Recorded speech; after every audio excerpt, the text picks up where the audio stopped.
नमस्कार दोस्तों। वीडियो को स्क्रॉल मत कीजिए, पहले रुक जाइए। आपकी ज़िंदगी से जुड़ी हुई मैं बातें आपको सामने पेश करता हूं, जिसे आपको सुनना आपके स्वास्थ्य के लिए काफ़ी ही लाभदायक है। आपको तो छोड़ दीजिए, आपके पूरे परिवार के लिए ज़रूरी है और ये वीडियो पूरे परिवार को ही भी देखना चाहिए। दोस्तों, बिहार के समस्तीपुर ज़िले में जो एड्स फैलने की खबर जो आज कल जो मीडिया में ज़ोरों से जो चल रहा है, उसके बारे में मैं आज जानकारी हम अपने गुरुदेव के माध्यम से आपको देना चाह रहे हैं। जो आप ये देखिए, क्या सच में एड्स नाम की कोई बीमारी है भी या नहीं है। चलिए देखते हैं। हम अपने गुरुदेव के इस वीडियो को, जो आपके स्क्रीन पर अब ये शुरू हो रहा है।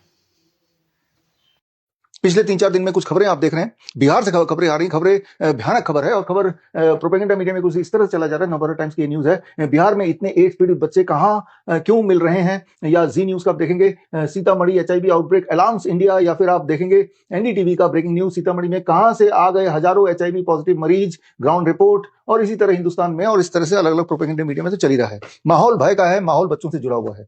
लेकिन बच्चों की बात करने से पहले, भय की बात करने से पहले, क्या आज आप बोल सकते हैं कि हमारे 150 करोड़ भारतीयों में इस तरह के क्रांतिकारी विचार या क्रांतिकारी एक्शन वाला कोई एक इंसान जो आजाद भारत में जरूर आप बोल सकते हैं, याद कर सकते हैं राजीव दीक्षित जी को, लेकिन उसके अलावा ऐसा लगता है कि भारत के जो हवा में ही एक तरह का करप्शन आ गया है, हवा में ही एक तरह का डर का माहौल आ गया है।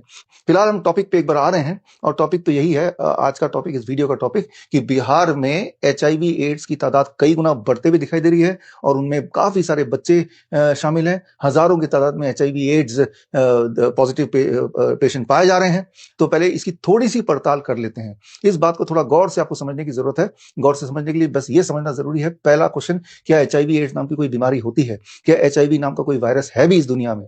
आपको ये जवाब बड़ा ही अटपटा, ये सवाल बड़ा ही अटपटा लग रहा होगा, क्योंकि आप सालों सालों से सुनते हैं कि एचआईवी एड्स, तो दिमाग के गहराई में घुस गया है कि जब दुनिया बोल रही है, गवर्नमेंट बोल रही है, तो एचआईवी नाम का कोई वायरस होगा ही, और लोग बीमार भी पड़ रहे हैं। टेस्टिंग से आ रहा है कि भाई ये तो एचआईवी पॉजिटिव आ गया, तो इसमें कोई सवाल ही नहीं होना चाहिए कि एचआईवी नाम की कोई बीमारी नहीं होती, एचआईवी नाम का कोई वायरस नहीं होता। लेकिन एक बार को अपने जो थॉट प्रोसेस को एक बार हटा के सिर्फ साइंटिफिकली लॉजिकली एक सवाल है, क्या वाकई में एचआईवी नाम का कोई वायरस है और जिससे एड्स, एक्वायर्ड इम्यूनोडेफिशिएंसी सिंड्रोम, हो जाता है? क्या ऐसा सिद्ध हुआ है?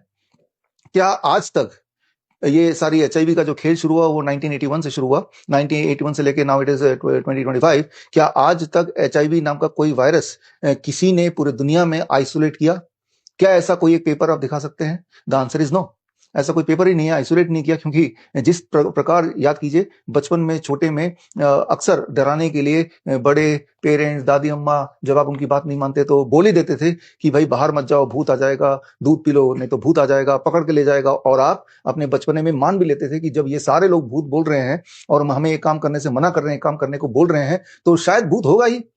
लेकिन जब आपने अपनी सूझबूझ से समझा, तो आने वाले समय में और जैसे जैसे बड़े हुए तो पता चला कि वो तो एक स्टंट था, भूत नाम की जो कोई चीज है ही नहीं दुनिया में, वो तो डराने का एक तरीका था।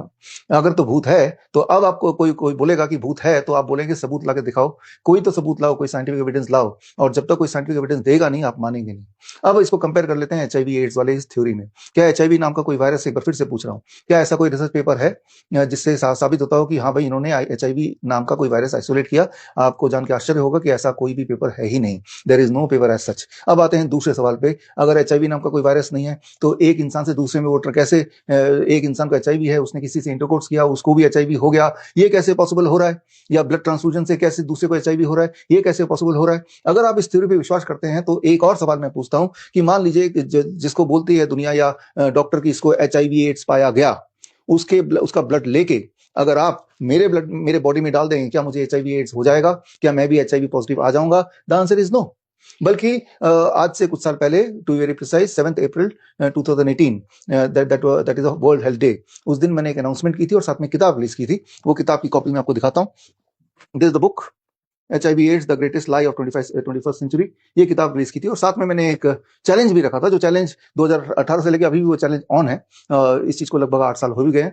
और चैलेंज ये कि अगर किसी को भी लगता है कि एचआईवी एड्स नाम की कोई बीमारी है, तो और इस तरह के पेशेंट होते हैं, तो ऐसा कोई भी पेशेंट पकड़ लाइए और लाके उनका ब्लड मीडिया के सामने मेरे बॉडी में डाल दीजिए तो मुझे भी एचआईवी एड्स हो जाना चाहिए, मुझे टेस्ट कीजिए, फिर पॉजिटिव आ जाना चाहिए। वो चैलेंज तब से लेकर अभी तक खड़ा है, अभी तक कोई एक भी नहीं आया, क्योंकि असलियत ये है कि ब्लड ट्रांसफ्यूजन और सेक्स से एचआईवी फैलता है, ऐसे कोई सिद्ध अभी तक नहीं हुआ, वो सिद्ध हो भी नहीं सकता। जिस तरह से दुनिया कितना भी बोले भूत है, लेकिन जब भूत रियलिटी में है नहीं, इसीलिए आपको कोई भूत पकड़ के लेके जा नहीं सकता, उसके लिए उसका होना आवश्यक है। ठीक उसी तरह से एचआईवी एक से दूसरे के लिए होने के लिए एचआईवी नाम का बग होने की आवश्यकता है, जो कि है नहीं।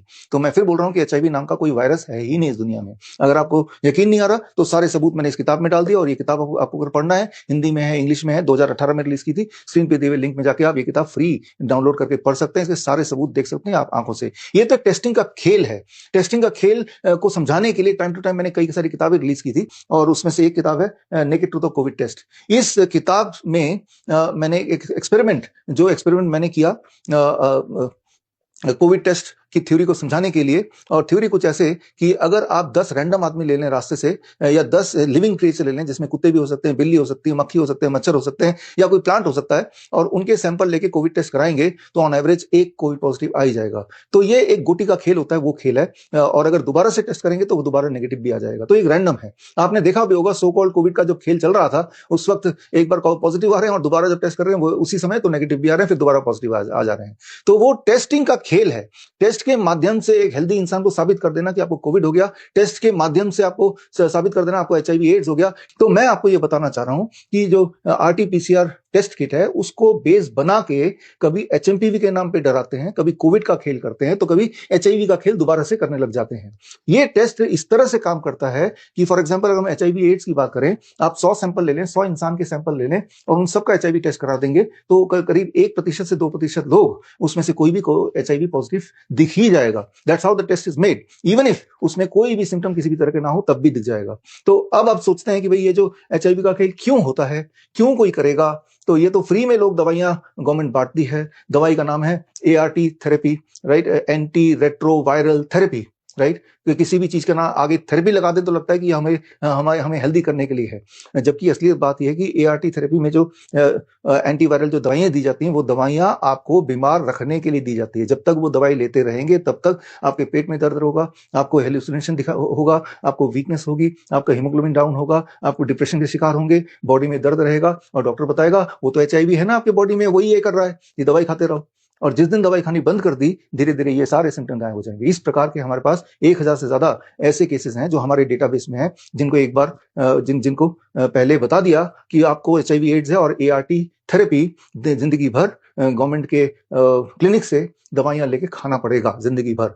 लेकिन जब वो मेरे इस तरह की वीडियो देखा, हमारे संपर्क में आए, मेरी किताब पढ़ी, और तब उन्होंने 2 ही स्टेप हैं। स्टेप 1, स्टॉप दोस ड्रग्स, राइट। तो उसका साइड इफेक्ट होना बॉडी में खत्म हो जाएगा, और जो अभी तक का साइड इफेक्ट है जो बॉडी में ऑलरेडी आ गया because of these lethal dangerous drugs, तो उससे बाहर उभरने के लिए be on DIP diet. Just यही 2 चीज जब हम करते हैं तो हमारे पेशेंट्स, जो पेशेंट थे भी नहीं, एचआईवी टेस्ट के नाम पे पेशेंट बना दिए गए थे, वो फिर इससे बाहर आ ही जाते हैं। तो मैं आपको ये बताना चाह रहा हूँ, ये जो खेल है हर साल गवर्नमेंट का, जो आपको अगर लगता है किसी को कि भाई इसमें किसी को क्या फायदा है, राइट, ये तो फ्री में दवा दे रहे हैं, वो फ्री में नहीं दे रहे हैं। आपके और मेरे टैक्स के पैसे से एक बजट बनता है 15 से 20,000 करोड़ का हर साल का एचआईवी के नाम पे, कि एचआईवी के लिए ये बजट है, और उस बजट में से एचआईवी की दवाइयां खरीदी जाती हैं जो लोगों में बांटे जाते हैं। और ये जो बजट है, आपको लगता होगा ये एचआईवी के नाम पे जो दवाइयां, ये तो हमारे भारत में बनती हैं। भारत में बनती नहीं है, भारत में पैकिंग होती है। उसका जो रॉ मटेरियल है, जिसको एक्टिव फार्मास्यूटिकल इंग्रेडिएंट बोलते हैं, एपीआई, वो रॉ मटेरियल सारे बाहर से आता है, चाइना से आता है लगभग 70%,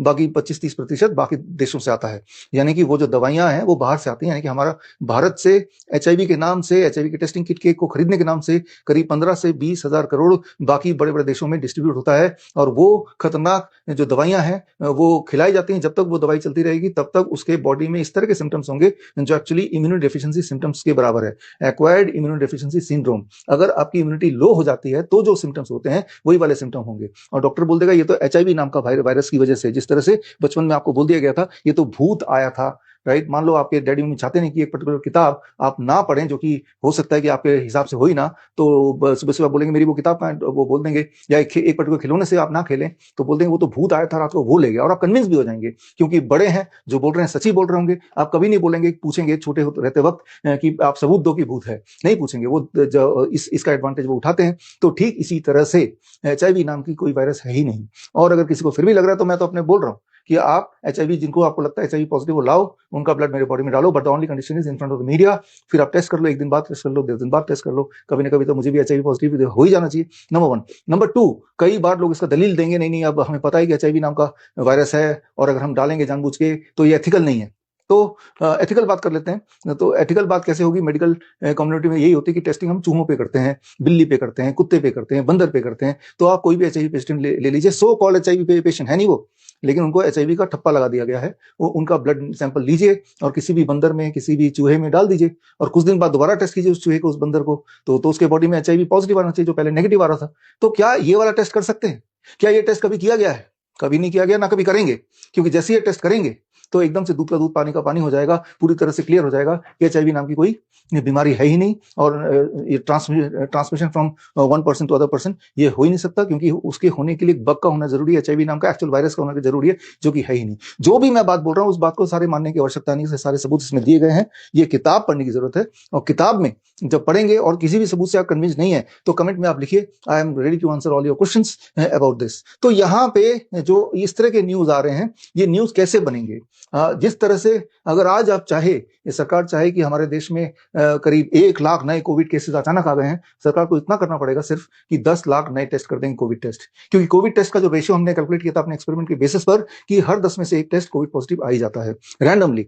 तो अगर 10 लाख टेस्ट कर दें तो 1 लाख लोगों का तो कोविड पॉजिटिव आ ही जाएगा, और दिखा देंगे आंकड़ा कि देखो जी हमारे देश में 1 लाख केसेस हैं, चाहे फिर वो जो 1 लाख लोग हैं उनमें कोई भी किसी तरह का सिम्टम ना हो। तो ये बहुत बड़ा खेल चल रहा है, ये खेल है डर का खेल। धीरे धीरे आप देखेंगे कि हमारी जो जनरेशन है वो उसमें साहस गायब हो गया, उसमें करप्शन दिमाग में भर गया है, दिमाग पूरी तरह करप्ट हो गया है। जो आजादी से पहले जिस तरह की विचारधारा लोगों की होती थी, जिस तरह का जोश, जिस तरह का साहस लोगों में होता था, आज की तारीख में आप नहीं दिखा सकते हमारे देश में कि भाई ये लीडर है जो कि बहुत वैसे ही साहसी है जैसे वल्लभ भाई पटेल थे, जैसे सुभाष चंद्र बोस थे, जैसे भगत सिंह थे। तो वो जो जीन्स है वो अब वो धीरे धीरे वैनिश होता जा रहा है, और इसके कारण सिर्फ यही नहीं, इस तरह के कई सारे षड्यंत्र हैं। उनमें से एक षड्यंत्र पर मैं फोकस करना चाहूंगा, दैट इज वैक्सीन। आप गौर कीजिए, पहले कोई वैक्सीन वगैरह नहीं लगते थे, लेकिन आज की तारीख में, जब मैं पैदा हुआ था आज से 50 साल पहले, 1973 में मेरे बर्थ है, तब 3-4 वैक्सीन लगते थे, अब 30-40 लगते हैं। और आज की सच्चाई ये है कि बच्चे जो हैं वो उनका ब्रेन धीरे धीरे कम होता जा रहा है, यहां तक कि हर 10 में से एक बच्चा आज की तारीख में attention deficit hyper activity disorder का शिकार है, और हर 100 में से एक बच्चा अभी ऑटिज्म का शिकार है। तो it is called neuro developmental disorder. और जब डॉक्टर से पूछते हैं कि भाई मेरे बच्चे को ऑटिज्म कैसे हो गया, वो उठा के थोप देते हैं कि भाई आपके पूर्वज को हुआ होगा, उनके पूर्वज को हुआ होगा, ये जेनेटिक है। अगर जेनेटिक है तो क्या 50 साल की उम्र का कोई ऑटिस्टिक बच्चा इंसान दिखा सकते हैं? है ही नहीं। तो जैसे जैसे ये एलोपैथी आती जा रही है, हमारे ब्लड स्ट्रीम को पूरी तरह से करप्ट करती जा रही है किसी न किसी बहाने, और जब सिस्टम पूरा करप्ट हो गया, ब्लड पूरा करप्ट हो गया, हमारी सोच भी करप्ट हो रही है। तो मतलब there is a corruption in the air, right?